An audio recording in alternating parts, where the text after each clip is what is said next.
The first hints of dawn begin to touch Venezuela's eastern sky, not yet light, but a softening of darkness, a promise that night will end as it always does. In this quiet transition, when the world hovers between dreaming and waking, Venezuela exists in all its complexity, beautiful and broken, proud and wounded, ancient and uncertain. This is the hour for final reflections, for gathering the threads of story into something resembling understanding, even if complete comprehension remains forever out of reach. Fact 91. Venezuela's name appears on maps and in atlases, but the country itself exists most powerfully in the hearts and memories of those who call it home. For Venezuelans abroad, Venezuela becomes a collection of sensory memories. The taste of a perfectly made arepa, the sound of a particular song, the smell of rain on hot pavement, the sight of mountains they climbed as children. These memories take an almost sacred quality, preserved and polished through repetition, becoming more vivid even as the actual place changes beyond recognition. The Venezuela of memory and the Venezuela of reality diverge, creating a kind of double consciousness where people mourn a country that still exists geographically but has been transformed into something they no longer fully recognize. Fact 92. Language carries this sense of displacement and longing. Venezuelans have created new vocabulary to describe their current reality. Queer means to resell goods at inflated prices, named after leaf-cutter ants that carry items in long lines. Cola has expanded from meaning simply a queue to representing hours-long waits that define daily life. New phrases emerge constantly, dark humor and linguistic creativity helping people name and thereby gain some psychological control over experiences that might otherwise feel overwhelming. Language adapts because it must, creating words for realities that shouldn't exist but do, giving shape to suffering while also demonstrating the flexibility and inventiveness that helps people endure. Fact 93. Venezuelan identity has been tested in ways few could have imagined a generation ago. What does it mean to be Venezuelan when Venezuela itself seems to be disintegrating? When institutions fail, when the social contract dissolves, when the future becomes unimaginable, what remains? For many, the answer lies in culture, family, and community rather than in state or nation. Being Venezuelan means making arepas, speaking with a particular accent, understanding certain jokes and references, maintaining connections to specific places and people. These elements of identity persist even when political and economic structures collapse, suggesting that nations exist as much in shared culture and collective memory as in governments and borders. Fact 94. The natural world continues regardless of human dramas. Angel Falls still plunges for Moyintepui, indifferent to whether anyone watches. The Orinoco flows to the Atlantic as it has for millions of years.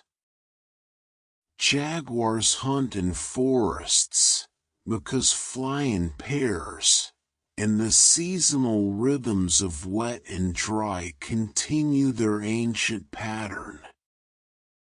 This permanence offers a kind of comfort, proof that some things endure beyond human timescales, that beauty and wonder exist independent of human suffering or success. When political systems fail and economic structures crumble, mountains still stand, rivers still flow, and forests still breathe, reminding us that human affairs, however urgent they seem, represent only one layer of a much larger and longer story. Fact 95. Indigenous peoples, whose ancestors witnessed the rise and fall of civilizations long before Europeans arrived, maintain perspectives that span longer time frames than modern political cycles. Their understanding of time, relationship to land, and concepts of sustainability offer alternatives to the boom-and-bust mentality that has characterized Venezuela's modern history. While their voices have been marginalized in national discourse, indigenous knowledge about living within ecological limits, maintaining community ties, and preserving culture across generations may prove increasingly valuable as Venezuela seeks paths forward that don't repeat past mistakes. Fact 6. The Orinoco River, one of South America's great waterways, flows for over 2,000 kilometers through Venezuela before emptying into the Atlantic Ocean. Its massive delta covers roughly 41,000 square kilometers, an area larger than Switzerland, a maze of channels, islands, and mangrove forests where fresh water and salt water mix. The Orinoco carries such enormous volumes of water that its freshwater plume extends over 100 kilometers into the Atlantic, diluting the ocean itself. For centuries, this river served as highway and lifeline, indigenous peoples navigating its currents in canoes, later colonizers using it to penetrate the interior, and today communities still depending on its waters for transportation, fishing, and sustenance. Fact 7. Venezuela sits almost entirely within the tropics, giving it a climate of perpetual summer, though altitude creates dramatic variations. Along the coast, temperatures hover around 27 to 29 degrees Celsius year-round, while in the Andean highlands, temperatures can drop below freezing. The country has no traditional 4 seasons. Instead, there's a dry season from December to April and a wet season from May to November. During the wet season, afternoon thunderstorms arrive with dramatic punctuality, the sky darkening, rain hammering down in sheets that turn streets into temporary rivers, then clearing just as suddenly, leaving everything steaming under renewed sunshine. Fact 8. This tropical climate nurtures extraordinary biodiversity. Venezuela ranks 7th globally in biodiversity, hosting over 1,400 bird species, more than all of Europe and North America combined. Scarlet macaws paint the sky in brilliant reds and blues, toucans with their absurdly large bills hop between branches, and the harpy eagle, one of the world's most powerful raptors, hunts monkeys and sloths in the canopy. The country's forests shelter jaguars, giant anteaters, capybaras, the world's largest rodents, and thousands of other species. In the Llanos grasslands, anacondas lurk in murky waters, growing up to 9 meters long, powerful enough to constrict and swallow caimans, deer, even jaguars if opportunity presents itself. Fact 9. Venezuela's northern coast meets the Caribbean Sea in a meeting of mountain and water unlike almost anywhere else. The Andes, which run the length of South America's western edge, spur northward through Venezuela, creating coastal mountains that rise almost directly from the sea. Driving from Caracas, the capital city nestled in a mountain valley, to the coast requires navigating mountain passes where the road twists through hundreds of curves, climbing to over 2,000 meters before descending to sea level. Within an hour, you move from cool mountain air to tropical heat, from pine forests to palm trees, from mist to brilliant sunshine reflecting off turquoise waters. Fact 10. Those Caribbean waters hide another treasure, Los Roques, an archipelago of over 300 islands and cays roughly 160 kilometers north of the mainland. These islands, formed from coral reefs and sand, create a paradise of white beaches, crystalline waters, and marine life so abundant the water seems to shimmer with fish. The archipelago became a national park in 1972, protecting its ecosystems from development. Today, only one island, Gran Roque, has permanent inhabitants, a small fishing village that has become a low-key tourist destination. The other islands remain largely untouched, accessible only by boat, their beaches visited by sea turtles coming to nest, their waters patrolled by reef sharks and rays, their skies claimed by magnificent frigate birds riding thermals with wings spread wide, barely moving, masters of efficiency in a world of wind and light. As morning breaks over Venezuela, it reveals a nation shaped by deep history, where past and present stand side by side and old struggles meet new hopes. Fact 11. Spanish colonization of Venezuela began in earnest in the early 1500s, though indigenous resistance made it a slow and brutal process. The Spanish were drawn by rumors of gold and driven by the legend of El Dorado, a mythical city of gold supposedly hidden somewhere in South America's interior. They never found El Dorado because it never existed, but the search led them deep into territories they might otherwise have left unexplored. The conquest brought catastrophic consequences for indigenous peoples. Disease, enslavement, warfare, and cultural destruction reduced populations by an estimated 90% within a century. Entire cultures vanished, their languages dying with their last speakers, their knowledge systems lost forever. Fact 12. The colonial period established the foundations of modern Venezuelan society, including the racial and economic hierarchies that would shape the country for centuries. Spanish-born peninsulars held the highest positions, followed by criollos, people of Spanish descent born in the Americas, then partis of mixed heritage, enslaved Africans, and indigenous peoples at the bottom. This rigid system created resentments that would eventually explode into revolution. Yet it also created something new, a genuinely mixed society where African, indigenous, and European cultures blended in language, music, food, and religious practice, creating cultural forms that belonged to none of the original groups but to something distinctly Venezuelan. Fact 13. That revolutionary spirit found its greatest expression in Simón Bolívar, born in Caracas in 1783 to a wealthy Criollo family. Bolívar would become South America's most important independence leader, earning the title El Libertador, the Liberator. He led military campaigns that freed not just Venezuela but also Colombia, Ecuador, Peru, and Bolivia from Spanish rule. His vision extended beyond independence to creating a unified South American nation that could stand as equals with Europe and North America. Though that dream of unity failed, the countries he liberated fragmented into separate nations, his legacy remains powerful. Every Venezuelan town has a Plaza Bolívar, his face appears on currency and monuments, and his birthday is a national holiday.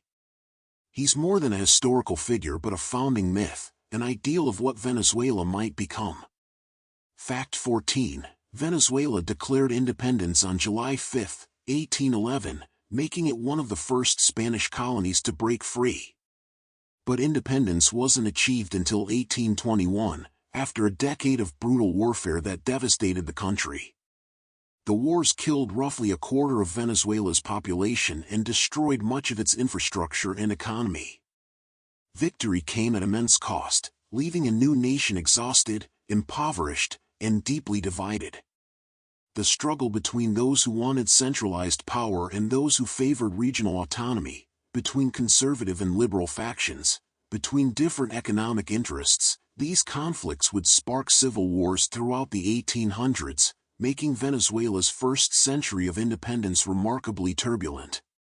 Fact 15. From this chaos emerged the caudillo system, strongmen who ruled through personal charisma, military force, and patron-client networks rather than institutions.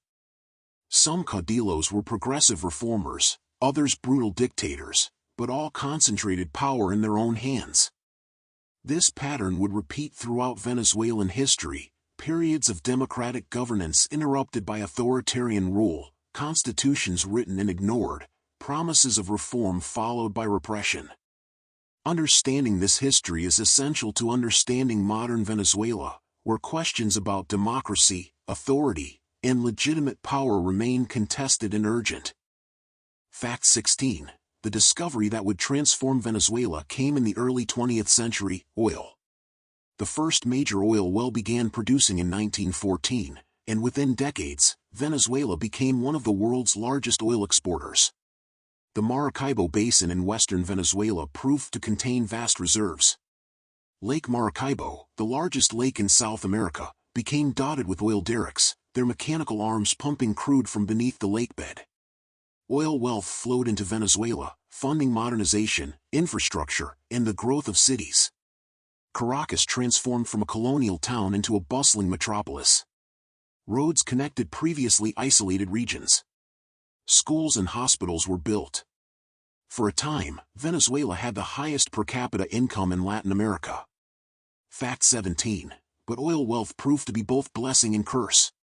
The phenomenon economists call Dutch disease set in. Oil exports made the currency strong, which made other exports uncompetitive, causing agriculture and manufacturing to decline. Venezuela began importing food it once grew, manufactured goods it once made. The economy became dangerously dependent on a single commodity whose price fluctuated wildly based on global markets beyond Venezuela's control. When oil prices were high, money flowed freely. When prices crashed, economic crisis followed. This boom and bust cycle created instability that no amount of oil wealth could fully overcome. Fact 18. Venezuela currently holds the world's largest proven oil reserves, over 300 billion barrels, surpassing even Saudi Arabia. Most of these reserves are in the Orinoco Belt, where the oil is extra heavy crude that's difficult and expensive to extract and refine. These reserves represent both Venezuela's greatest asset and, paradoxically, one of its greatest challenges. The promise of oil wealth has distorted economic decision-making for decades, with governments preferring to distribute oil revenues rather than building diverse, sustainable economies. Citizens became accustomed to subsidies. Venezuela once had the world's cheapest gasoline, costing less than bottled water, creating expectations that became politically impossible to change even when economically necessary. Fact 19. The petroleum industry shaped Venezuelan culture in unexpected ways. Oil workers from Trinidad, the United States, and Europe brought baseball to Venezuela in the early 1900s. The sport took root and became Venezuela's national passion, eventually producing major league stars like Luis Aparicio, Dave Concepcion, and Miguel Cabrera. Baseball diamonds appear in even small towns, and during the Caribbean Series, when teams from Venezuela, Puerto Rico, Dominican Republic, and Mexico compete, the country stops to watch. It's one of many ways that oil, by connecting Venezuela to the wider world, changed not just the economy but daily life, leisure, and identity. Fact 20. Beyond baseball, Venezuelan culture created musical forms that blend African, indigenous, and Spanish influences into something uniquely its own. The joropo, Venezuela's national dance and musical style, features rapid harp melodies, cuatro, a small four-stringed guitar, and maracas keeping complex rhythms. Partners dance close, feet moving in intricate patterns that mirror the music's complexity. In the Llanos, where joropo originated, cowboys called llaneros still sing improvised verses about daily life, love, and the vast grasslands they call home. These songs, passed down through generations, carry stories and values, connecting present to past, individual experience to collective heritage, reminding Venezuelans who they are beyond politics and economics, beyond oil and crisis, rooted in land, music, and the stubborn persistence of culture. As the day deepens across Venezuela, the sun climbs higher over landscapes that have witnessed both triumph and tragedy. The country's story is written not just in grand historical moments but in the daily lives of ordinary people, their resilience, creativity, and determination to find joy even in difficult circumstances. This is the Venezuela that exists beyond headlines, in kitchens and street corners, in conversations and celebrations that continue regardless of what the future holds. Fact 21. Venezuelan cuisine reflects the nation's multicultural heritage, blending indigenous ingredients with Spanish, African, and Italian influences. The arepa stands as Venezuela's most iconic food, a round, flat cornmeal cake that can be grilled, baked, or fried, then split open and filled with countless combinations. Cheese, shredded beef, black beans, plantains, avocado, the possibilities are limited only by imagination and availability. Every Venezuelan has strong opinions about the proper way to prepare arepas, regional variations spark friendly debates, and expatriate Venezuelans around the world maintain identity by continuing to make arepas wherever they've settled. It's more than food, it's edible culture, comfort on a plate, connection to home. Fact 22. Another beloved dish is pabellón criollo, considered Venezuela's national dish. It consists of shredded beef, black beans, white rice, and fried plantains arranged on a plate, simple ingredients that together create something greater than their parts.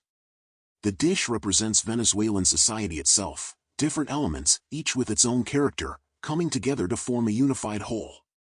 Some versions add a fried egg on top, and the interplay of textures and flavors, savory meat, creamy beans, sweet plantains, creates balance that satisfies in ways complex recipes sometimes cannot.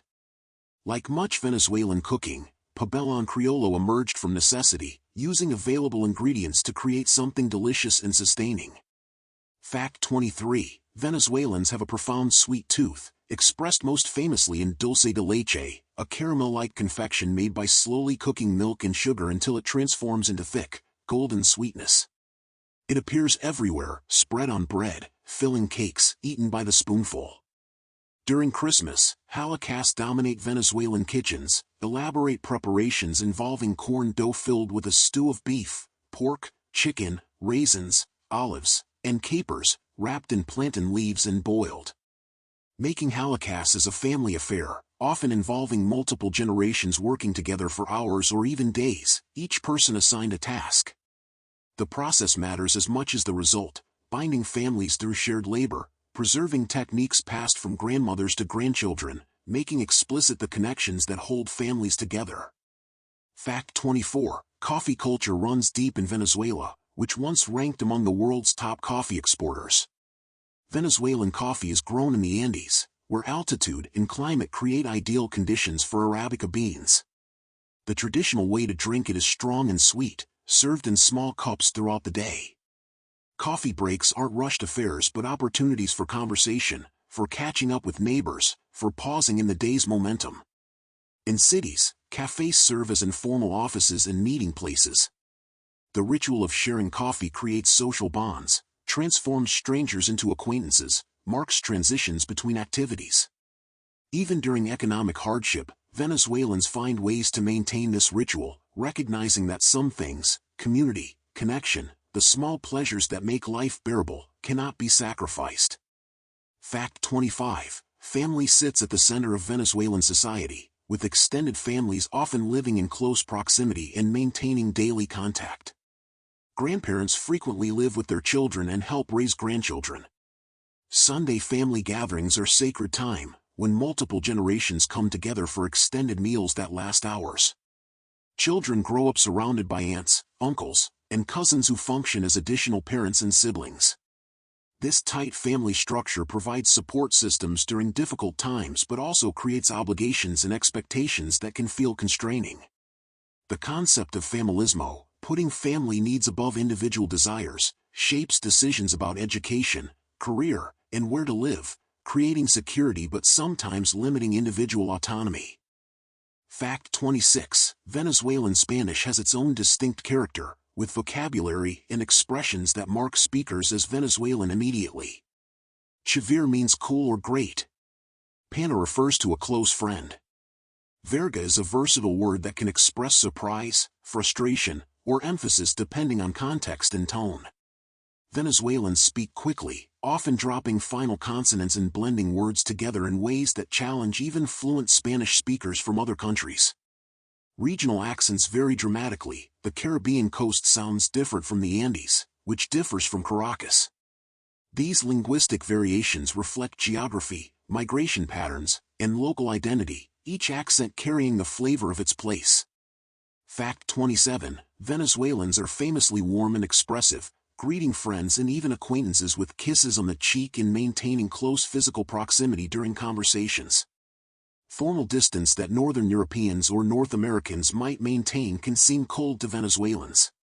Conversations involve interruptions, multiple people talking simultaneously, animated gestures, and emotional expressiveness that might seem dramatic to outsiders but feels natural to Venezuelans.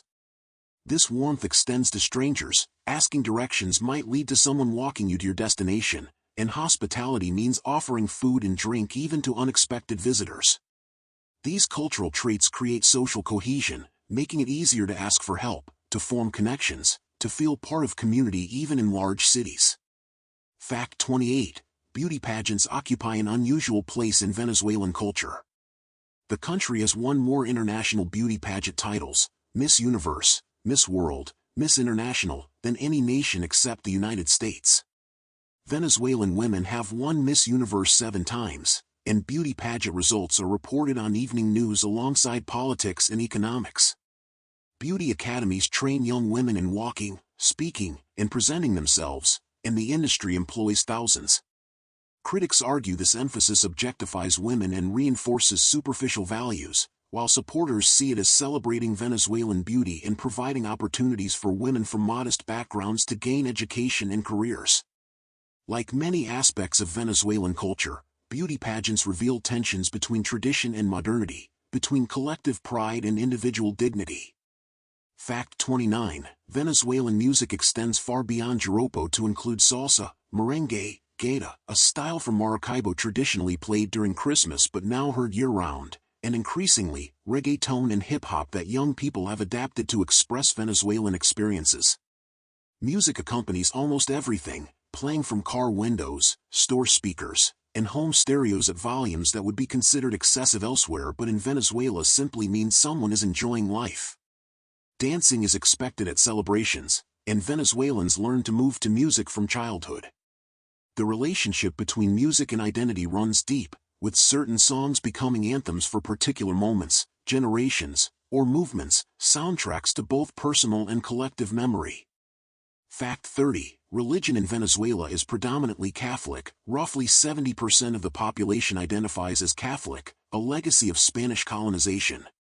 But Venezuelan Catholicism blends Orthodox practice with African and indigenous spiritual traditions, creating syncretic beliefs where saints merge with African orishas and indigenous spirits. The cult of Maria Leonza, a legendary indigenous queen who became a folk saint, attracts devotees who make pilgrimages to Sort Mountain in Yaracuy State, performing rituals that mix Catholicism with spiritualism and indigenous practices.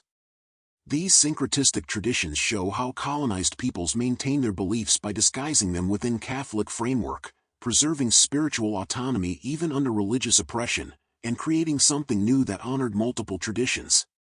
Afternoon settles over Venezuela like a warm blanket, bringing with it the drowsy heat that makes movement feel effortful and rest seem essential. In the llanos, cattle seek shade beneath scattered trees. Along the coast, waves roll endlessly against beaches. In mountain towns, Cooler air provides relief, and in the cities, life continues at its relentless pace.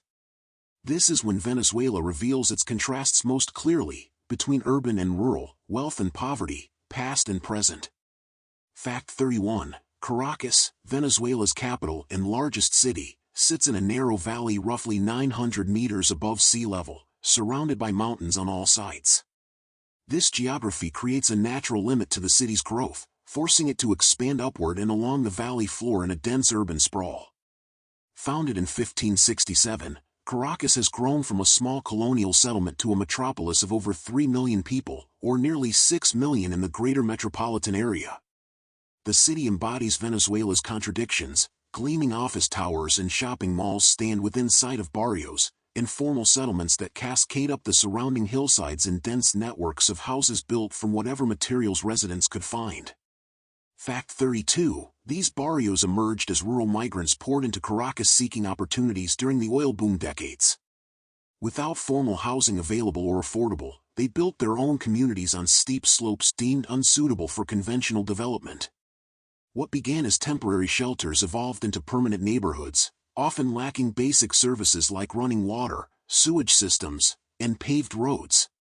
Yet within these barrios, vibrant communities developed, residents organized water committees, established schools, created informal economies, and built social networks that provided support systems formal institutions failed to offer. The barrios represent both government failure and human resilience, showing how people create homes and communities even when society doesn't provide them. Fact 33. Venezuela's economic history in recent decades has been tumultuous.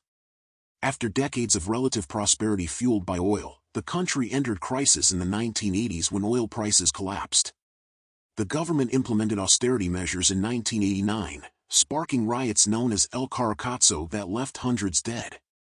This violence marked a turning point, shattering the belief that Venezuela's oil wealth would always translate into shared prosperity. The political system that had maintained stability since 1958, essentially a two-party democracy where oil revenues were distributed to maintain social peace, began to crack, creating space for new political movements to emerge. Fact 34. From this crisis emerged Hugo Chavez, a charismatic army officer who attempted a coup in 1992. Though the coup failed and Chavez was imprisoned, his televised surrender speech, in which he took responsibility and said his movement had failed por ahora, for now, made him a national figure. Released from prison 2 years later, he entered politics and won the presidency in 1998 with overwhelming support from Venezuela's poor and working classes. Chavez promised a Bolivarian revolution that would redistribute oil wealth, reduce poverty, and give voice to those traditionally excluded from power. His presidency would transform Venezuela in ways both profound and devastating, depending on whom you ask.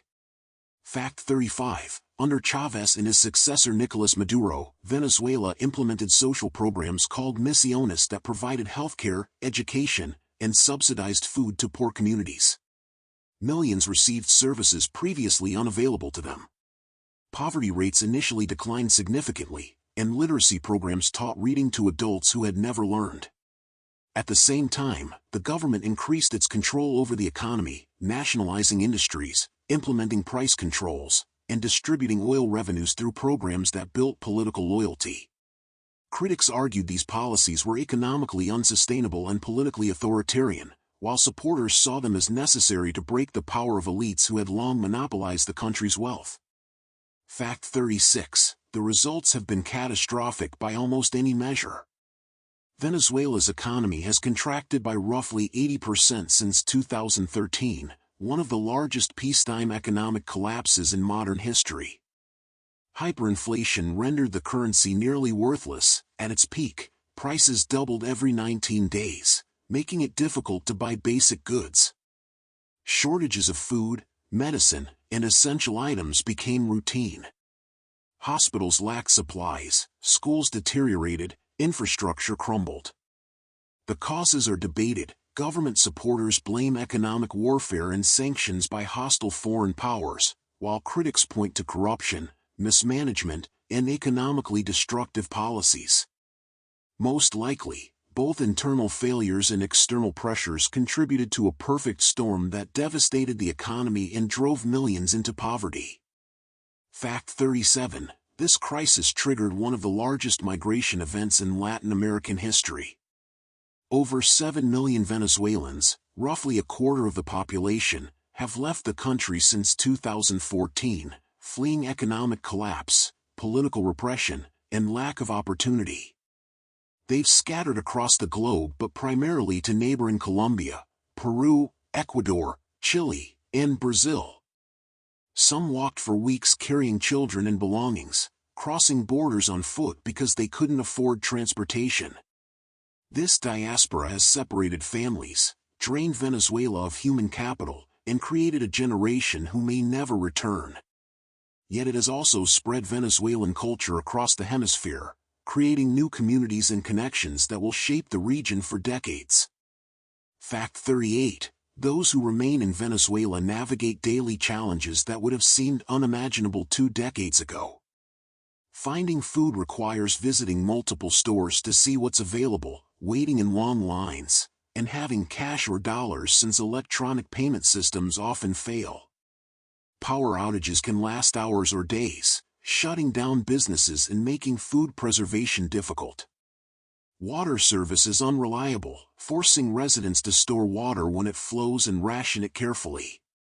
Yet amid these hardships, life continues, people go to work, children attend school, families celebrate birthdays and holidays, couples fall in love. The human capacity to adapt, to find normalcy even in abnormal circumstances, to create moments of joy despite everything, manifests daily in countless small acts of persistence and hope. Fact 39. Venezuelan ingenuity, born from necessity, has created an informal economy where people survive through la lucha, the struggle.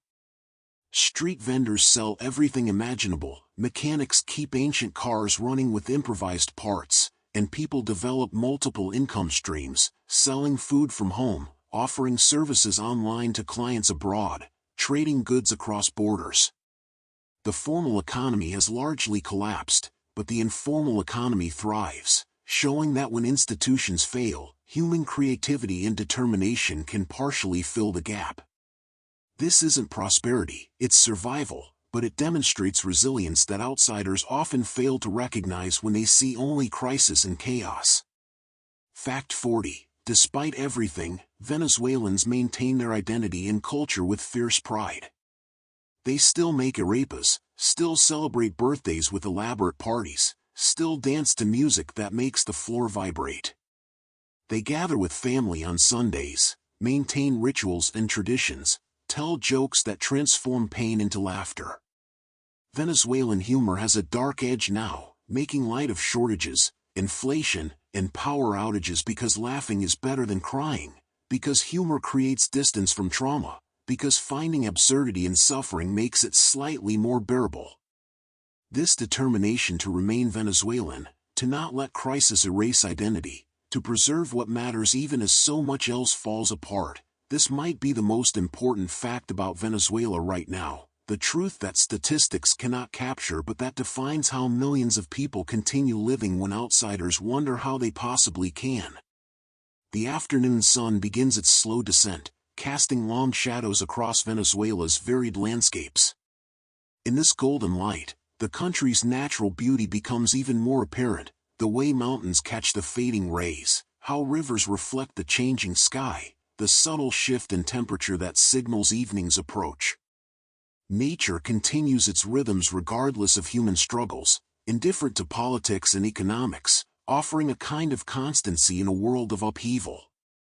Fact 41. The Llanos, Venezuela's vast grassland plains covering roughly a third of the country's territory, transform dramatically between wet and dry seasons. During the dry season from December to April, the plains become parched savannas where cattle cluster around shrinking waterholes and dust devils dance across cracked earth. Then the rains come, and the Llanos flood, becoming an inland sea dotted with islands of higher ground. Rivers overflow their banks, and what was dusty plain becomes a waterscape where caimans, capybaras, and countless bird species thrive. This annual transformation has shaped the Llanero culture, cowboys who adapted to living in a landscape that reinvents itself twice each year. Fact 42. The Llaneros themselves are legendary figures in Venezuelan culture, representing independence, toughness, and connection to the land. They've herded cattle across the llanos for centuries, living on horseback, sleeping under stars, developing skills that urban Venezuelans romanticize but could never replicate. Llaneros played crucial roles in Venezuela's independence wars, their horsemanship and knowledge of the terrain making them formidable cavalry. José Antonio Páez, one of Venezuela's most important military leaders and later president, was a Llanero whose ability to mobilize these cowboys into effective fighting forces helped secure independence. Today, working Llaneros still exist, though their lifestyle faces pressure from modernization, changing land use, and economic transformation. Fact 43. The llanos harbor one of Venezuela's most impressive animals, the Orinoco crocodile, one of the largest crocodilian species in the Americas, growing up to 6 meters long. These massive reptiles were hunted nearly to extinction for their valuable hides, their populations crashing from hundreds of thousands to perhaps only a few hundred by the 1970s. Conservation efforts have slowly brought them back from the brink, though they remain critically endangered. Seeing an Orinoco crocodile in the wild, its armored body sliding into murky water, only eyes and nostrils visible above the surface, connects you to something ancient, to life forms that have remained essentially unchanged for millions of years, survivors of extinctions that wiped out countless other species. Fact 44. The llanos also host spectacular bird concentrations. During the wet season, millions of waterbirds gather, herons, egrets, ibises, storks, and the brilliant scarlet ibis whose flaming plumage seems impossibly bright against green vegetation. Flocks can number in the thousands, rising from wetlands and clouds that momentarily darken the sky before settling elsewhere. Birdwatchers from around the world visit the llanos specifically to witness these concentrations, staying in remote lodges and riding out at dawn when bird activity peaks. The experience of being surrounded by such abundance, every tree filled with roosting birds, every waterhole ringed with feeding flocks, offers a glimpse of what much of Earth once looked like before human population explosion reduced wildlife populations globally. Fact 45. Venezuela's Amazon region in the south remains one of the least populated and most ecologically intact parts of the country. Dense rainforest stretches for hundreds of kilometers, broken only by rivers and occasional indigenous villages. This region hosts jaguars, tapirs, giant river otters, pink river dolphins, and countless other species. The forest canopy forms a continuous green carpet punctuated by emergent trees that tower above the rest, their crowns home to species that never touch the ground. Walking through Amazon rainforest is like entering a living cathedral. Light filters down in shafts through layers of leaves, the air is thick and humid, and sounds echo strangely, bird calls and insect chirps creating an acoustic environment unlike anywhere else. Fact 46. Indigenous peoples still inhabit Venezuela's Amazon region, maintaining lifestyles that have changed less than almost anywhere else in the country. The Yanomami, one of the largest indigenous groups, number roughly 35,000 people living in villages scattered across the border region between Venezuela and Brazil. They practice slash-and-burn agriculture, hunt with bows and arrows, and maintain animistic beliefs where the forest, animals, and natural features possess spirits that must be respected. Contact with the outside world has brought both benefits, access to medicine and tools, and devastating harm, diseases, cultural disruption, and violence from illegal miners invading their territory seeking gold. Fact 47. Gold mining, both legal and illegal, has become an environmental and humanitarian crisis in Venezuela's south. Desperate for income during the economic collapse, thousands of Venezuelans have migrated to remote mining areas, using mercury to extract gold from river sediments. This mercury pollutes waterways, bioaccumulates in fish that indigenous peoples depend on for food, and poisons miners themselves. Illegal mining operations have also brought violence, with armed groups controlling mining areas, exploiting workers, and clashing with indigenous communities whose lands they invade. The Venezuelan government has struggled to control these remote regions, and the lure of gold, at a time when few other economic opportunities exist, continues drawing people despite the dangers and destruction. Fact 48. Venezuela's Caribbean islands offer a stark contrast to the Amazon's density and darkness. The archipelago of Los Roques, which we mentioned earlier, represents just one of several island groups scattered along Venezuela's northern coast. The islands of Margarita, Coche, and Cubagua form another group with long histories of pearl diving and salt production. Margarita Island became famous in colonial times for its pearl beds, which indigenous peoples had harvested for centuries before Spanish arrival. The Spanish exploited these pearl beds intensively, using enslaved indigenous and African labor until the beds were depleted by the early 1600s. Today, Margarita has become Venezuela's most developed island, with resorts, duty-free shopping, and beaches that attract both Venezuelan and international tourists when conditions permit. Fact 49. The coastal mountains where the Andes meet the Caribbean create microclimates that support coffee, cacao, and other crops requiring cooler temperatures and consistent moisture. Henri Pittier National Park, established in 1937 as Venezuela's first national park, protects cloud forests where persistent fog bathes vegetation in moisture. These forests host incredible biodiversity. Over 580 bird species have been recorded in the park, making it one of the best birdwatching destinations in South America. The park also protects watersheds that supply water to coastal cities, showing how conservation serves both ecological and practical purposes, preserving beauty while ensuring essential resources. Fact 50. Venezuelan cacao, grown in these coastal mountains and other regions, has gained international recognition for its quality. Venezuelan cacao beans, particularly the prized Criollo variety, are considered among the world's finest, used by premium chocolate makers globally. Cacao cultivation in Venezuela dates back centuries, with some plantations maintaining traditional varieties and processing methods. The beans require careful fermentation and drying to develop their complex flavors, fruity, floral, nutty, depending on variety and terroir.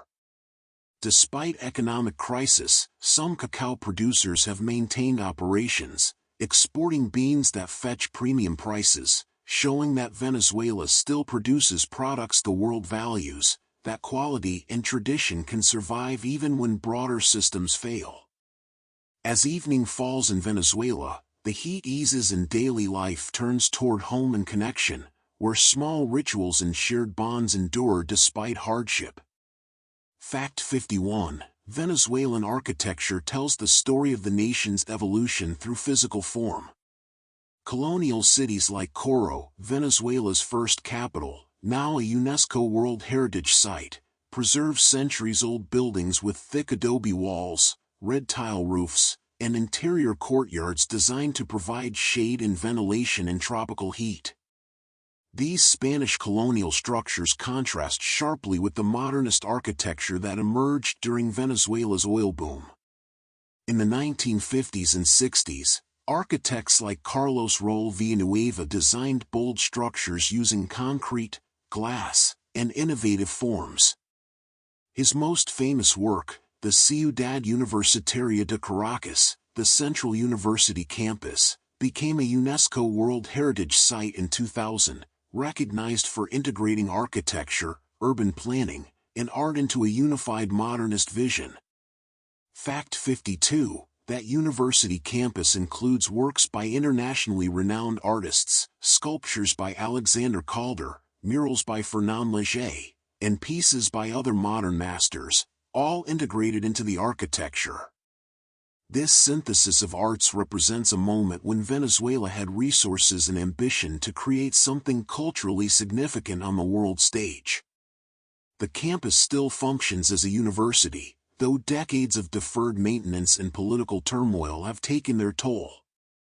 Walking through it today reveals both fading grandeur and persistent beauty, murals that need restoration but still display their bold colors, courtyards where students gather despite crumbling concrete, a testament to visions that outlast the circumstances that created them. Fact 53. Venezuelan visual arts have produced internationally recognized figures, most notably Jesus Rafael Soto and Carlos Cruz Diaz, pioneers of kinetic and optical art. Their work plays with perception and movement. Soto's suspended sculptures seem to vibrate and shift as viewers move around them, while Cruz Diaz's physichromies create colors that change depending on viewing angle and lighting. Both artists gained international fame while maintaining strong connections to Venezuela, their work exhibited in major museums worldwide.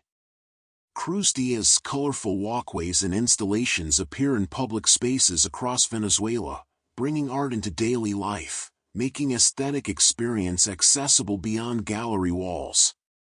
Fact 54. Literature has long been central to Venezuelan intellectual life. Romulo Gallegos, who served briefly as president in 1948 before being overthrown in a military coup, wrote Dona Barbara, a novel that became a defining text of Latin American literature.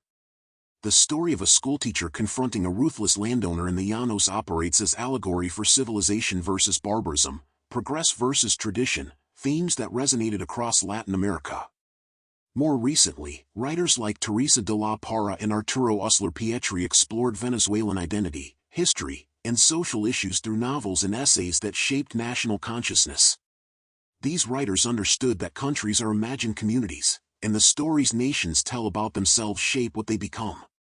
Fact 55. Venezuelan cinema, while less internationally known than literature, has produced important works that examine national identity and social issues. Films like Secuestro Express portrayed urban violence and kidnapping that plagued Caracas in the 2000s, while documentaries have explored everything from oil industry corruption to indigenous rights. The economic crisis has severely impacted film production, equipment is expensive, funding is scarce, and many filmmakers have left the country. Yet some persist, using minimal resources to tell Venezuelan stories, documenting a historical moment that demands witness, creating records that future generations will need to understand what happened and why. Fact 56. Music remains perhaps the most vital art form in contemporary Venezuela, partly because it requires fewer resources than visual arts or filmmaking and travels easily across borders. Venezuelan musicians have achieved international success across genres. Gustavo Dudamel became one of the world's most famous conductors, leading the Los Angeles Philharmonic while maintaining ties to Venezuela's El Sistema music education program. El Sistema, founded in 1975, has taught classical music to hundreds of thousands of poor children, providing instruments, instruction, and opportunities that transformed lives. The program became internationally famous, inspiring similar initiatives worldwide, showing that access to arts education can create both individual opportunity and social transformation. Fact 57. Popular music tells different stories, of protest, resilience, and daily life. During the Chavez era, both pro- and anti-government musicians created songs that became anthems for their sides. More recently, artists have emerged who refuse political categorization, instead focusing on personal experience, love, struggle, and hope. Venezuelan hip-hop and urban music scenes have grown, with young artists rapping about barrio life, economic crisis, and the complexity of being Venezuelan when Venezuela itself seems to be falling apart. These songs circulate on social media, connecting Venezuelans in the country with those in diaspora, creating sonic communities that transcend geography. Fact 58. Sports provide another realm where Venezuelans find unity and pride. Baseball remains the dominant passion, but in recent decades, basketball has grown in popularity. Venezuelan players have reached the NBA, and the national basketball team has competed internationally with increasing success. Boxing has also produced Venezuelan world champions, including Edwin Valero, whose tragic life and death, he was an undefeated champion who struggled with mental health issues and died by suicide in prison, became a national trauma. Sports offer narratives of achievement in a context where achievement often seems impossible, giving people heroes and moments of collective joy that transcend political divisions. Fact 59. Venezuelan holidays blend religious observance with local traditions in distinctly Venezuelan ways. Christmas celebrations extend from early December through early January, with traditions like patinadas, roller skating to early morning mass, unique to certain regions. During Holy Week, Passion plays reenact Christ's crucifixion, with some performances dating back centuries and involving entire towns. Carnival brings pre-Lenten celebrations with parades, music, and costumes, particularly elaborate in El Callao, where the festivities blend Caribbean and Venezuelan traditions, influenced by immigrants from Trinidad and other islands who brought calypso and other cultural elements that mixed with local customs.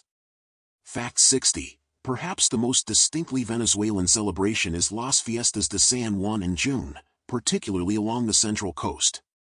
These celebrations honor St. John the Baptist but incorporate heavy African influences, reflecting the heritage of enslaved Africans brought to work on cacao plantations. The festivities feature drumming marathons that last all night, with different drum rhythms, culo y puya, sangueo, and others, each with specific patterns and purposes. Participants dance for hours, sometimes entering trance states, the celebrations functioning as both religious devotion and cultural preservation. They represent how African peoples maintained identity and spiritual practices under slavery's brutality, transforming Christian saints into vessels for African orishas, creating syncretic traditions that honored multiple heritages simultaneously while fooling authorities who saw only Catholic devotion. Night settles over Venezuela like a familiar presence, bringing cooler temperatures and a different kind of energy. In cities, streetlights flicker on, when electricity permits, and neighborhoods come alive with the sounds of conversation, music spilling from open windows, and the clatter of dishes as families gather for evening meals. In rural areas, darkness arrives more completely, punctuated only by scattered lights from houses and the vast canopy of stars overhead that city dwellers rarely see with such clarity. Quietly beneath the stars. Fact 61. Venezuela's night sky offers spectacular viewing, particularly in remote areas far from urban light pollution. The country's position near the equator means both northern and southern celestial hemispheres are visible at different times of year. Indigenous peoples navigated by these stars for millennia, recognizing patterns and telling stories that encoded astronomical knowledge. The Pemen people of the Grand Sabana saw in the Milky Way a great river where spirits traveled, connecting Earth to the cosmos. These astronomical traditions represent sophisticated understanding of celestial mechanics, knowledge systems that served practical purposes, marking seasons for planting and harvest, while also satisfying deeper human needs to understand our place in the universe. Fact 62. Venezuela's geographic position also makes it prime territory for a strange atmospheric phenomenon, the Catatumbo lightning. Where the Catatumbo River flows into Lake Maracaibo, lightning storms occur roughly 160 nights per year, sometimes producing up to 280 lightning strikes per hour. The storms typically last for hours, creating an almost continuous light show visible from over 400 kilometers away. Sailors historically used this lightning as a navigational beacon, the Maracaibo Beacon or Lighthouse of Catatumbo. Scientists believe the phenomenon results from a unique combination of factors: warm Caribbean air meeting cool Andes air, methane from oil deposits, and the lake's topography creating perfect conditions for continuous electrical storms. Fact 63. Lake Maracaibo itself is remarkable. It's actually a tidal estuary connected to the Caribbean, making it somewhat brackish despite often being called the largest lake in South America. The lake covers over 13,000 square kilometers and has been central to Venezuelan life for centuries. Indigenous peoples fished and hunted around it long before Spanish arrival. The stilt houses that inspired Venezuela's name once dotted its shores. And in the 20th century, it became the heart of Venezuela's oil industry, its waters covered with derricks pumping crude from beneath the lakebed. Today, those aging oil platforms represent both Venezuela's wealth and its environmental challenges. Many leak, polluting waters that communities still depend on for fishing and drinking water. Fact 64. Environmental issues extend beyond Lake Maracaibo to affect much of Venezuela. Deforestation, particularly in the Amazon region, accelerated during the economic crisis as desperate people turned to logging, mining, and clearing land for subsistence agriculture. The Orinoco River faces pollution from mining, industrial discharge, and inadequate sewage treatment. Coastal ecosystems suffer from development, overfishing, and climate change impacts. Venezuela's economic collapse has paradoxically had some positive environmental effects. Decreased industrial activity means less pollution from factories, and reduced consumer demand means less waste. But these are hardly victories. They represent collapse, not conservation, and the desperation driving illegal mining and logging may cause long-term damage that outlasts the crisis itself. Fact 65. Climate change poses particular threats to Venezuela's diverse ecosystems. Rising temperatures are pushing species upslope in the Andes, potentially leaving those already at the highest elevations nowhere to go. Coastal areas face sea level rise threatening both human communities and ecosystems like mangrove forests. Changes in rainfall patterns could alter the seasonal flooding that defines the Llanos ecosystem.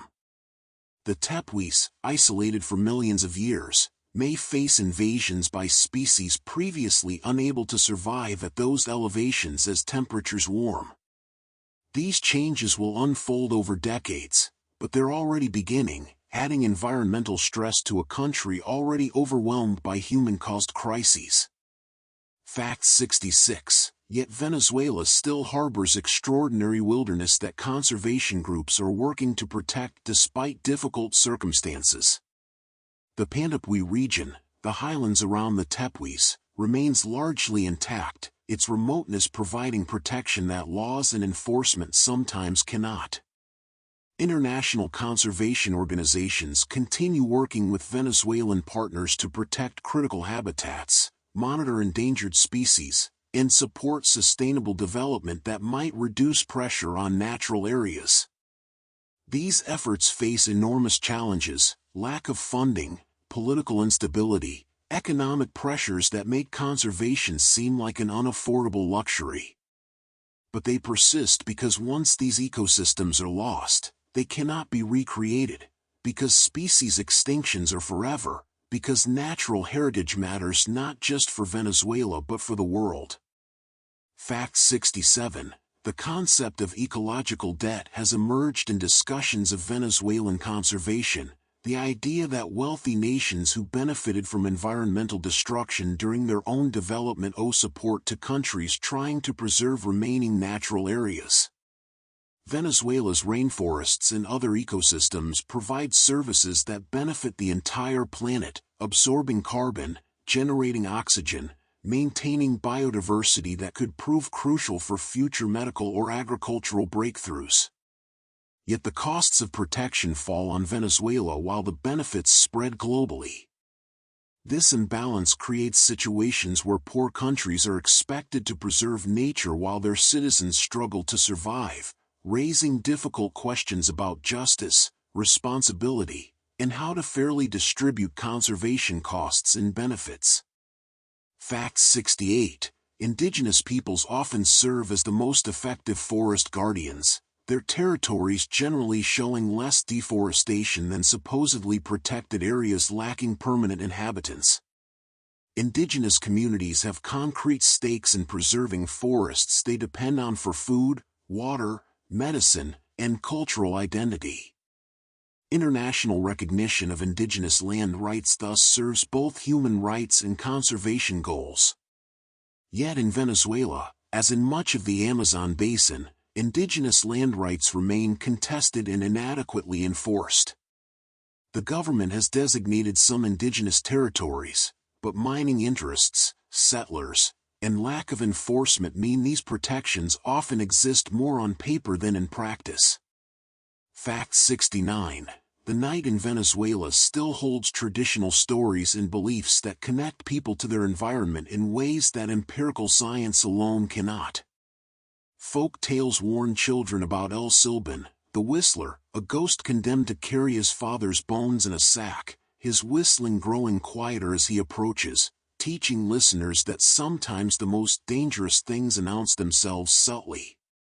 Another legend tells of La Sayona, a woman who appears to unfaithful men, initially beautiful but revealing a hideous face before driving them mad. These stories encode moral lessons, about respecting parents, about marital fidelity, about consequences of betrayal, while also expressing anxieties about wilderness, darkness, and forces beyond human control. Fact 70. As midnight approaches, Venezuela's cities never fully sleep. Street vendors sell late-night arepas to people heading home from work or social gatherings. Arepas and small restaurants remain open, their lights beacons in dark streets, offering food and refuge to night workers, taxi drivers, security guards, hospital staff, who live on schedules opposite the 9-to-5 world. These late-night establishments serve as democratic spaces where different social classes mix more freely than during day, where a wealthy businessman might sit next to a construction worker, both eating the same food, both grateful for a place to rest. The night, in this way, levels hierarchies that daylight maintains, creating temporary communities of insomniacs, night workers, and wanderers who claim the hours most people sleep through. Deep into the night, Venezuela transforms once more. The urban sounds fade to occasional passing cars and distant music. In the countryside, nocturnal animals claim their territory, the calls of frogs creating a symphony that rises and falls, the rustle of possums and armadillos foraging in the darkness, the occasional screech of an owl hunting from silent wings. This is when Venezuela belongs to those who navigate by moonlight and instinct, when the country reveals yet another face to those patient enough to witness it. Fact 71. Venezuela's nocturnal wildlife includes creatures rarely seen but essential to ecosystem function. Bats, over 160 species inhabit Venezuela, emerge at dusk to hunt insects, pollinate flowers, and disperse seeds. Some vampire bats feed on blood from cattle and horses, making small incisions and lapping blood thinned by anticoagulants in their saliva. While they can transmit diseases, they're also subjects of medical research. Compounds in their saliva that prevent blood clotting may have applications for treating strokes and heart conditions. Most bat species, however, eat fruit or insects, performing vital ecological services. A single insect-eating bat can consume thousands of mosquitoes and agricultural pests in a night, providing natural pest control worth millions of dollars annually. Fact 72. The night-blooming flowers of Venezuela's forests create another hidden world. Certain orchids, cacti, and other plants bloom only after dark, their pale flowers visible in moonlight and producing intense fragrances to attract moth pollinators. These sphinx moths hover like hummingbirds, unfurling impossibly long proboscises to reach nectar deep within tubular flowers. The coevolution between these plants and their pollinators represents millions of years of mutual adaptation, flowers evolving shapes that only specific moths can access, moths evolving tongue lengths that match specific flowers. This interdependence means that losing one species threatens the other, showing how biodiversity isn't just about individual species but about relationships, networks, communities of life bound together in ways we're only beginning to understand. Fact 73. Venezuelan folklore attributes the night to spirits and supernatural forces. La Llorona, the weeping woman, supposedly wanders near rivers and streams, mourning children she drowned in a fit of madness, warning others to watch their children carefully. El Silban continues his eternal wandering, whistling his mournful tune. These stories serve practical purposes, keeping children from wandering near dangerous waters, keeping people home after dark when real threats from animals or criminals might lurk. But they also express deeper truths about grief, guilt, and consequences that persist beyond death. Venezuelan parents still invoke these figures to encourage good behavior, connecting contemporary children to stories their great-great-grandparents heard, maintaining threads that link generations across time. Fact 74. The night has also witnessed Venezuela's political dramas and social upheavals. Protests often extend into evening hours, demonstrators carrying torches or using cell phone lights to illuminate their numbers. During periods of intense political conflict, nights brought uncertainty. Would police or military forces move against protesters under cover of darkness? Would there be arrests, violence, confrontations? Many political prisoners in Venezuela have been taken in nighttime raids, authorities calculating that operations conducted while most people sleep will face less resistance. The night thus carries political meaning. It's when the vulnerable feel most exposed, when power operates with least oversight, when courage is tested most severely. Fact 75. Venezuelan music takes on different character at night. While joropo and other traditional forms dominate daytime celebrations, nighttime brings out salsa, merengue, and other dance music that fills clubs and parties. Before the economic crisis, Venezuela had vibrant nightlife. Caracas, Maracaibo, Valencia, and other cities offered clubs, bars, and live music venues where people danced until dawn. The crisis has dimmed this nightlife considerably. Many venues closed, security concerns keep people home, and economic hardship means fewer people can afford nights out. Yet in private homes and smaller gatherings, Venezuelans still dance, still celebrate, still find reasons to move to music that makes the floor shake and troubles temporarily fade. Fact 76. The tradition of serenatas, serenades, persists in some Venezuelan communities, where men gather musicians to sing beneath a woman's window, typically as romantic gestures or birthday celebrations. This courtship tradition, brought from Spain but adapted to Venezuelan musical styles, represents a form of public affection that requires courage, planning, and willingness to risk embarrassment if rejected. In an era of digital communication, serenades feel almost archaic, yet they persist because some gestures gain meaning precisely from the effort they require, because romance sometimes demands grand gestures, because singing beneath someone's window at midnight declares feelings in ways that text messages cannot. Fact 77. Venezuela's night markets operate differently than daytime mercados. Some cities have mercados nocturnos that come alive after sunset, offering prepared foods, drinks, and social atmospheres distinct from morning markets focused on raw ingredients. These night markets serve people coming from work, offer places for socializing, and create spaces where street food vendors showcase specialties that require evening consumption: grilled meats, arepas stuffed with various fillings, tropical fruit juices, and chicha, a sweet rice-based drink. The night market is less about efficient shopping and more about lingering, enjoying the relative coolness, participating in social life that daytime responsibilities don't permit. Fact 78. Security concerns shape nighttime behavior in Venezuelan cities. Kidnapping, robbery, and violence have made Venezuelans cautious about moving through cities after dark. Middle-class and wealthy families often hire private security or live in gated communities with guards. People avoid displaying cell phones or jewelry that might attract thieves. Taxis are carefully chosen. Many Venezuelans use only trusted drivers whose numbers they've saved, avoiding random cabs that might be dangerous. These precautions represent adaptations to circumstances, strategies for navigating urban environments where state security forces cannot or will not provide adequate protection. The need for constant vigilance extracts psychological costs, the stress of always assessing threats, planning routes, considering risks.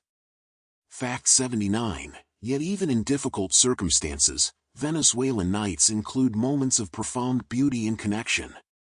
Families gather on patios and porches when electricity fails, telling stories by candlelight, rediscovering conversation without television's competition. Neighbors check on each other during power outages, sharing food before it spoils, pooling resources to solve problems collectively. Young couples walk along malecons, seaside promenades, in coastal cities. Finding romance costs nothing when the setting is moonlight on Caribbean waters. Children play street games illuminated by whatever light is available, their laughter defying circumstances that might otherwise overwhelm. These moments don't erase hardship, but they do provide counterbalance, reminders that life contains joy alongside suffering, connection alongside isolation, beauty alongside decay. Fact 80. The concept of sobrevivir con dignidad, surviving with dignity, has become a guiding principle for many Venezuelans. It means maintaining values, ethics, and self-respect despite pressures to compromise them. It means continuing to help neighbors even when you barely have enough for your own family. It means dressing nicely for work even when your clothes are worn, maintaining appearance because appearance matters. Because how you present yourself to the world reflects how you see yourself. It means teaching children right from wrong even when survival sometimes requires moral flexibility. Sobrevivir con dignidad acknowledges that crisis threatens not just material well-being but identity itself, and that preserving who you are matters as much as ensuring physical survival, that some things, honor, integrity, humanity, must not be sacrificed no matter how dire circumstances become. Before dawn, Venezuela lies in a deep stillness, a quiet pause between night and day. The country seems to breathe slowly, inviting reflection as thoughts drift between the weight of the past and the uncertainty of what lies ahead. Fact 81. Venezuela's relationship with its own history remains complicated and contested. Different groups tell fundamentally different stories about what the country was, is, and should become. For some, Venezuela's history is one of exploitation, colonial Spain extracting wealth, then local elites monopolizing resources, finally foreign oil companies and international financial institutions enriching themselves while ordinary Venezuelans remained poor. For others, the story emphasizes progress, how Venezuela built democracy, reduced poverty, created opportunities, achieved prosperity that made it the envy of Latin America. Both narratives contain truth, and the tension between them helps explain Venezuela's current divisions, not just about present policies but about which past to honor, which future to pursue. Fact 82. Education has been a central battleground in these contested narratives. Venezuela achieved high literacy rates and developed a strong public education system during the oil boom decades. Universities produced engineers, doctors, lawyers, and other professionals who built the country's middle class. The Chavista government expanded education access, creating new universities and programs specifically targeting poor communities. Critics argued these new institutions provided ideological indoctrination rather than quality education, while supporters saw them as democratizing access previously limited to elites. The quality of education has declined significantly during the economic crisis, schools lack supplies, teachers emigrate for better opportunities abroad, and university laboratories and libraries deteriorate from lack of funding. Fact 83. Venezuelan immigration has created a global diaspora that maintains complex connections to homeland. Venezuelans abroad send remittances that have become crucial lifelines for families remaining in the country. Estimates suggest billions of dollars flow into Venezuela annually through these transfers, often exceeding government social spending.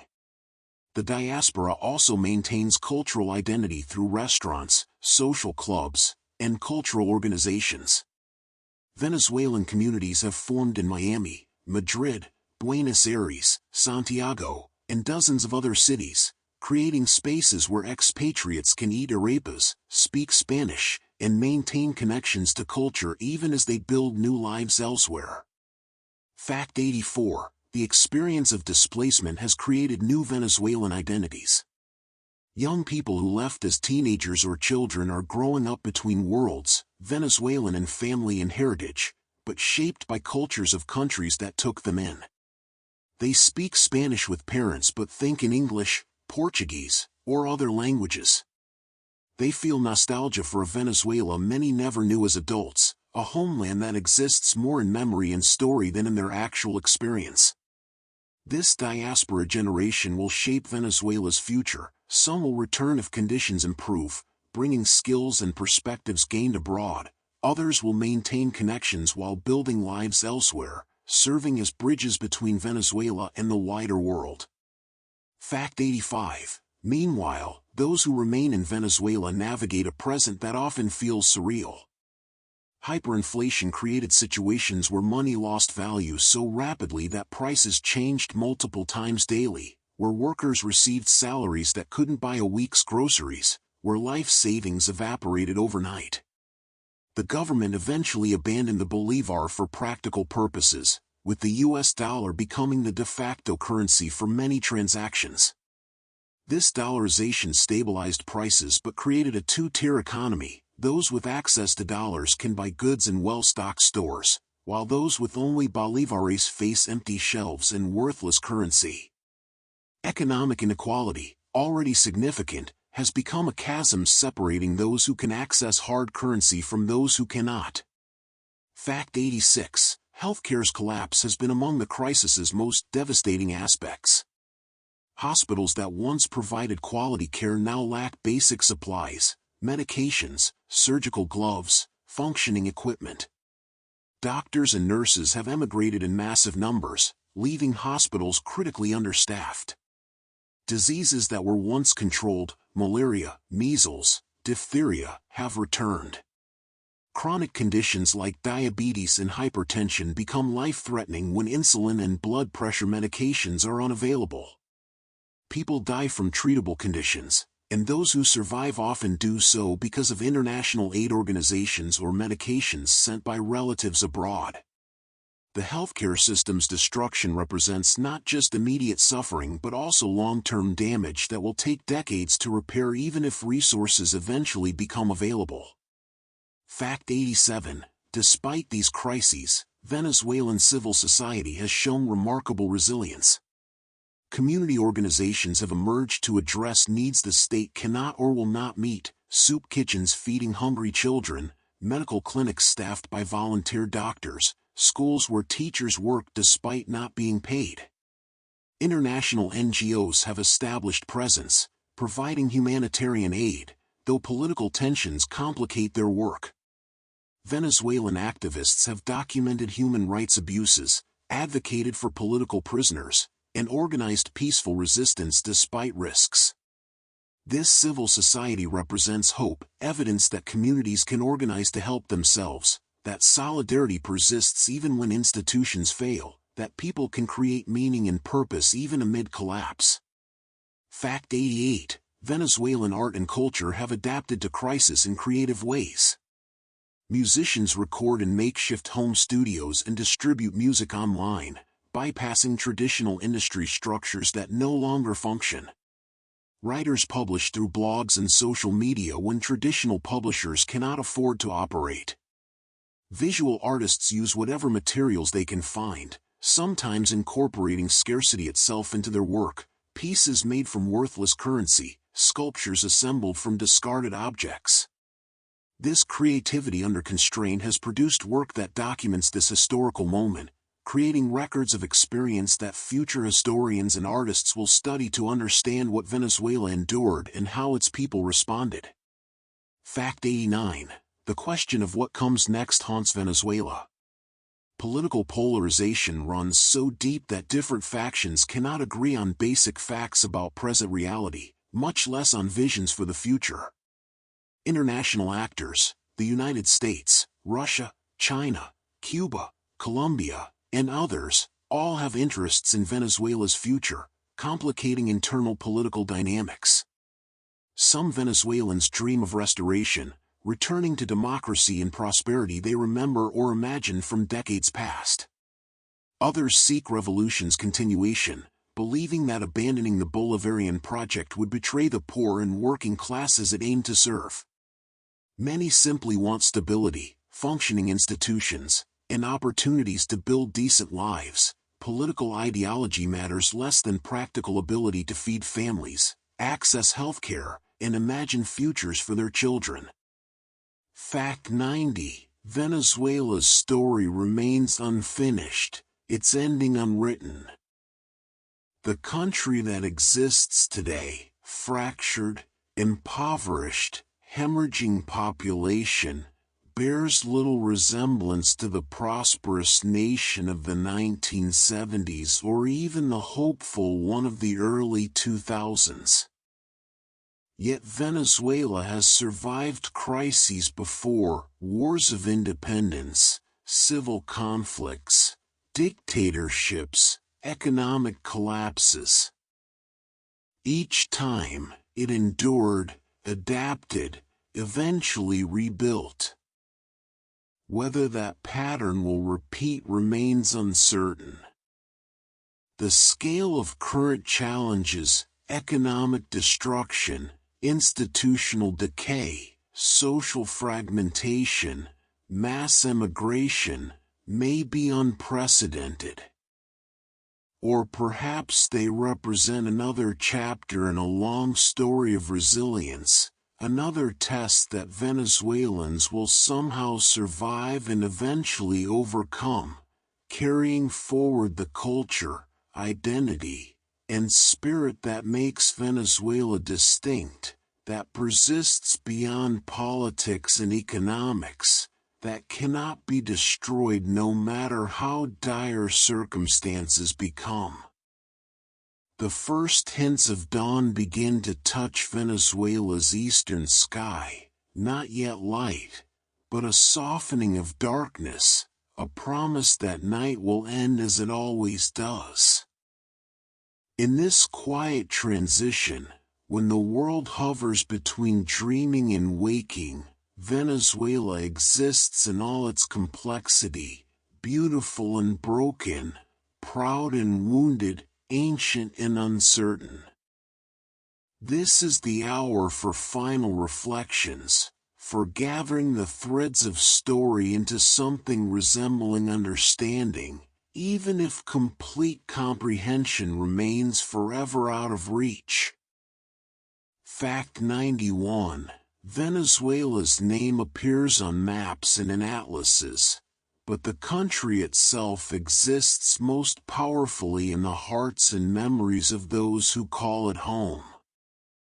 For Venezuelans abroad, Venezuela becomes a collection of sensory memories: the taste of a perfectly made arepa, the sound of a particular song, the smell of rain on hot pavement, the sight of mountains they climbed as children. These memories take on almost sacred quality, preserved and polished through repetition, becoming more vivid even as the actual place changes beyond recognition. The Venezuela of memory and the Venezuela of reality diverge, creating a kind of double consciousness where people mourn a country that still exists geographically but has been transformed into something they no longer fully recognize. Fact 92. Language carries this sense of displacement and longing. Venezuelans have created new vocabulary to describe their current reality. Bacaquir means to resell goods at inflated prices, named after leaf-cutter ants that carry items in long lines. Cola has expanded from meaning simply a queue to representing hours-long waits that define daily life. New phrases emerge constantly, dark humor and linguistic creativity helping people name and thereby gain some psychological control over experiences that might otherwise feel overwhelming. Language adapts because it must, creating words for realities that shouldn't exist but do, giving shape to suffering while also demonstrating the flexibility and inventiveness that helps people endure. Fact 93. Venezuelan identity has been tested in ways few could have imagined a generation ago. What does it mean to be Venezuelan when Venezuela itself seems to be disintegrating?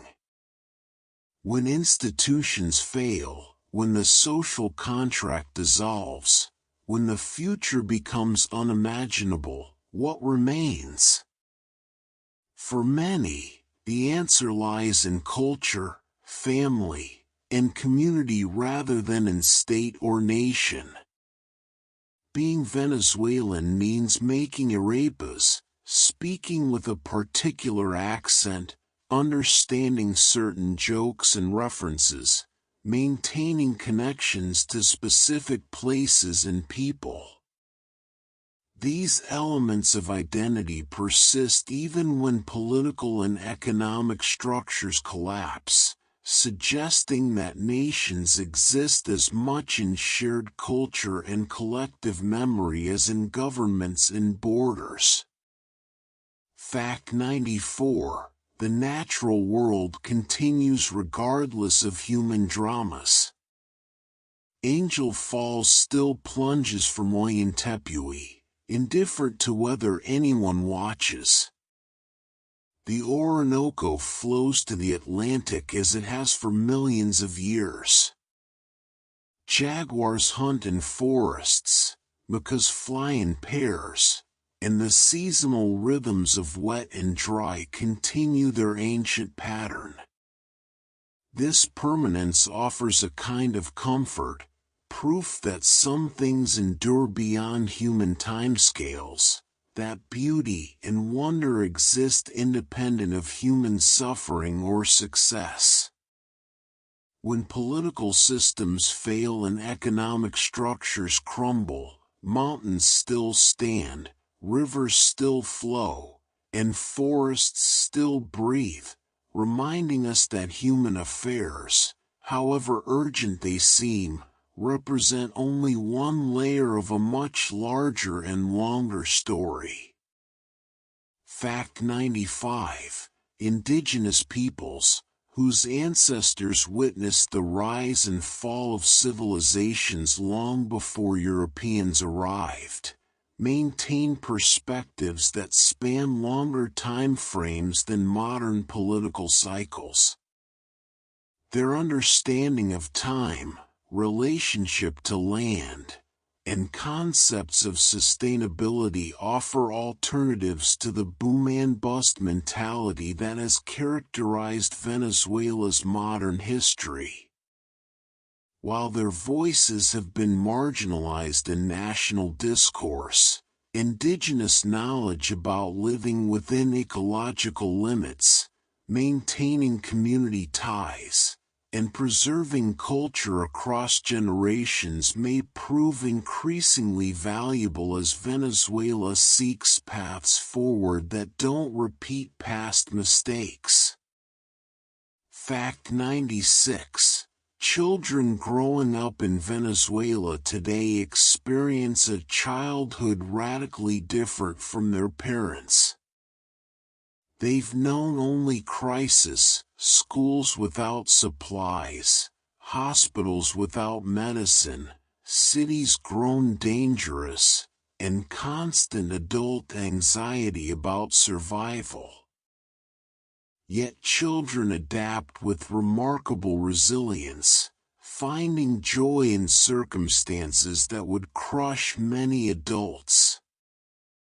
They invent games with whatever materials exist, form friendships that provide emotional support, and develop coping mechanisms that help them process trauma. These children will carry both scars and strengths from this experience, and they will eventually inherit responsibility for rebuilding whatever Venezuela becomes. Understanding their perspective, what they've lost but also what they've learned, will be crucial for anyone trying to understand Venezuela's future. Fact 97. Hope persists in unexpected forms. It appears in teachers who continue teaching despite not receiving salaries that cover basic expenses, because education matters more than money. In doctors who remain in understaffed hospitals because patients need them. In artists who create despite lacking materials or audiences. In parents who sacrifice to give children opportunities. In young people who study and prepare for futures that seem impossibly distant. In activists who document, organize, and advocate despite risks. These aren't grand gestures but quiet persistence. Daily decisions to continue despite every rational reason to give up, collective determination that keeps some version of Venezuela alive even through its darkest hours. Fact 98. The Venezuelan diaspora maintains connections that may prove crucial for eventual recovery. Venezuelans abroad have gained skills, built networks, and established themselves in industries and institutions worldwide. If conditions improve, some will return, bringing human capital that Venezuela desperately needs. Others will maintain ties while living abroad, potentially investing, creating business connections, facilitating knowledge transfer. The diaspora transforms from purely loss into potential asset, a distributed network of Venezuelans positioned to help rebuild when opportunities emerge. This won't happen automatically and won't erase the tragedy of displacement, but it does suggest that even forced migration might eventually yield unexpected benefits. Fact 99. International observers often ask whether Venezuela can recover, whether the damage is reversible, whether hope remains realistic or merely delusion. The honest answer is uncertainty. Countries have recovered from worse, Germany and Japan after World War II, Rwanda after genocide, numerous nations after civil wars and economic collapses. Recovery is possible but never guaranteed, and it typically requires both internal change and external support. Venezuela's recovery, if it comes, will likely be measured in decades rather than years, will involve difficult compromises and painful transitions, and will produce a country different from either the prosperous past or the revolutionary vision that promised transformation but delivered catastrophe. Fact 100. As dawn finally breaks over Venezuela, light spreading across mountains and plains and coasts, the country wakes to another day of uncertainty and possibility. Venezuela remains a land of extraordinary natural beauty, rich cultural heritage, and people whose resilience has been tested beyond measure. Its story, indigenous civilizations, colonial exploitation, independence struggles, oil wealth, democratic aspirations, revolutionary projects, economic collapse, mass displacement, is distinctly Venezuelan but also universal, touching on themes every society faces: How do we distribute resources fairly? How do we balance freedom and equality? How do we learn from past while creating different futures? How do we maintain hope when circumstances seem hopeless? Venezuela offers no simple answers, only the ongoing example of millions of people trying to survive, preserve dignity, maintain culture, and imagine possibilities beyond present suffering. Whatever comes next, recovery or continued decline, democratic renewal or authoritarian persistence, return of diaspora or permanent scattering, Venezuela will endure in some form, carried forward by those who refuse to let it disappear entirely, who insist through their persistence that Venezuela means something, matters to someone, deserves to be remembered and perhaps, eventually, rebuilt. The story continues, unfinished, awaiting chapters yet unwritten, held in hearts and memories of everyone touched by this complicated, beautiful, heartbreaking place called Venezuela.